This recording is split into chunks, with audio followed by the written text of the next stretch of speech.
Thank you so much for pressing play. On this podcast, I'm going to talk about limiting beliefs. My name is Kim Cardeccia, and I am so excited to share this with you because it can make a huge difference in what you're experiencing with your horse or what you're experiencing with your life, too. I love teaching about what I call inner journey horsemanship, working with our horses, living our lives, because it all starts from the inside. How do we know if we have a limiting belief? The biggest giveaway is not being able to get what we want. It could be a physical goal that it just seems we can't reach. It might be something that has more to do with the quality of our journey, which is the most important, really. The journey, that's really what life is all about. Anytime that we're experiencing something that we wish were different, a limiting belief is probably at work behind the scenes, or that culprit underneath in the foundation that is steering the ship. Because whatever is in that foundation, our subconscious mind, that is going to produce our thoughts. And last time we talked about the power of those thoughts. So this is basically the next step in adjusting our mindset or our internal landscape to get more of what we want in our lives, as the thoughts we think over and over again create these beliefs. And then these beliefs end up shaping our reality or our external world. Here's my little disclaimer, my urge to remember something. I believe so strongly in this, I might say it more than once. Remember to grant yourself the grace of a learning curve as you embark on this journey of discovery, because it will be a journey.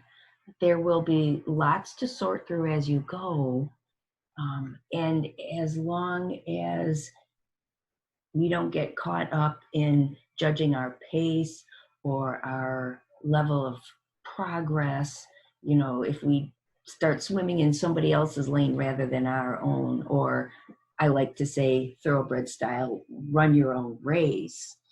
As long as we take this step by step and give ourselves the grace of a learning curve, it can be an enjoyable journey. Sometimes it can be a quick process. Other times, when we're adjusting our internal landscape, it can be a slower, deliberate practice. Really, practice is a key word. The more we do something, the better we get. We just have to choose carefully what it is we're practicing. Remember, too, most importantly, we get to put our own personal spin on things. So we develop ways that work best for us.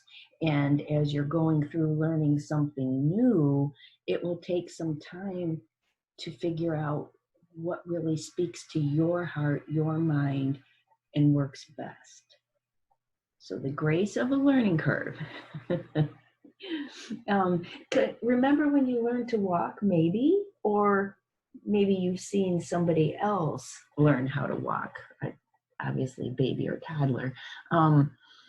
Most likely you didn't just, start running right away. It was a process, and you didn't quit, and you kept going. And chances are you persevered and eventually learned a new skill pretty well. So remember that as you're embarking on some of these inner journey methods or inner journey concepts. All right, so our negative or limiting beliefs, they will sometimes seep out in our language. Being a little more aware of our self-talk will alert us to how our experience is being shaped. Be on the lookout for absolutes. If there's an always or a never in what we're telling ourselves, there's a darn good chance that there's a limiting belief following. I always screw things up, or I never get it right. I never have enough time. These are some examples of, what we can be telling ourselves without even fully being aware that it's impacting our external reality. So we're just asking right now to open up and be aware of some of the language of things. Keep in mind, some of these beliefs will be huge and others will just be a little inconvenient. The beauty is that we are offered the chance to choose a different thought, and through a little repetition, we can create something we like better. Once we discover one of these thoughts that keep creeping out from the nest of a limiting belief, we have the power to redesign and essentially reprogram the belief. We get to disrupt the hold that it has and put something better in. And again, remember consistency and practice. So I'll give you an example that surfaced for me on my journey. It has to do with horses indirectly, but I think it paints a pretty good picture. One of the reasons I love teaching other people about these internal workings is because I've dealt with so many. I'm pretty good at recognizing them. And well, a lot of them, there'll be stories for a different day, so I don't distract myself. But I don't mind sharing my own journey if it helps someone else. It really helps me to be able to recognize them in somebody else because I've lived through so many of them. So I'm really on guard these days for people that are limiting their life experience or not being able to reach their goals because, so to speak, they're dimming their light. So just a forewarning, I'm on the lookout for that. Here's the issue that I recognized in my own self. From almost the time that I was granted the privilege to be around horses as a teenager, I heard over and over again that I should never make my career center around horses because I wouldn't make enough money to support myself. And, you know, that was about the time that I was entering into high school where you have to have your whole life figured out. And so under that pressure, I steered clear of taking on a career path that involves horses. As an aside, I'm not sorry that happened because I did get some great education and experiences as a physical education teacher. I did that for about 10 years. And so I am grateful for the direction I took. It helped me understand more about the workings. I really love biomechanics, so the working of a human body and how to teach, which combines perfectly for some of the work that I love to do now.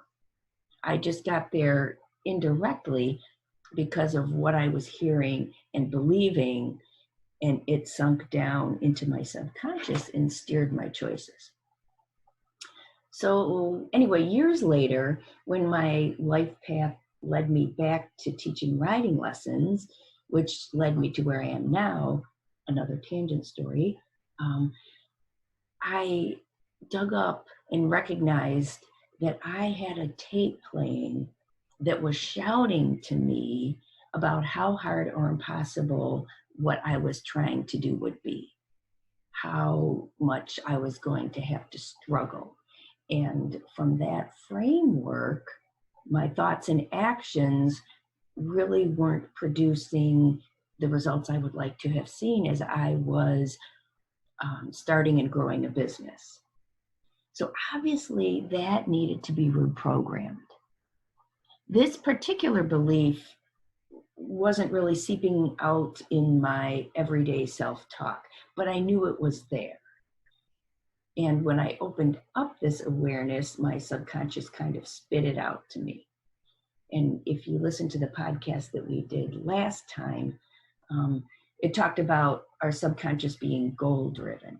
It reaches for things. It can't refuse a goal. An example, if you've ever, you know, when you're trying to think of a word or somebody's name, something like that, and you're focusing so hard on it, your conscious mind is grappling, really trying to figure that out. And you can't do it. later on, you're driving somewhere, you're in the shower, your your conscious mind relaxes a little bit, and that's when your subconscious spits out that name or that piece that you couldn't remember before. But when the conscious mind relaxes a little bit, the subconscious rises to the occasion. So what we want to do is harness the power of this so that it works for us to get more of what we want in our lives. Okay, so back to my limiting belief. I knew it was in there and I wanted to reprogram it. Having a next best thought to repeat to myself, like a mantra, I knew that would be an effective way to redesign the belief.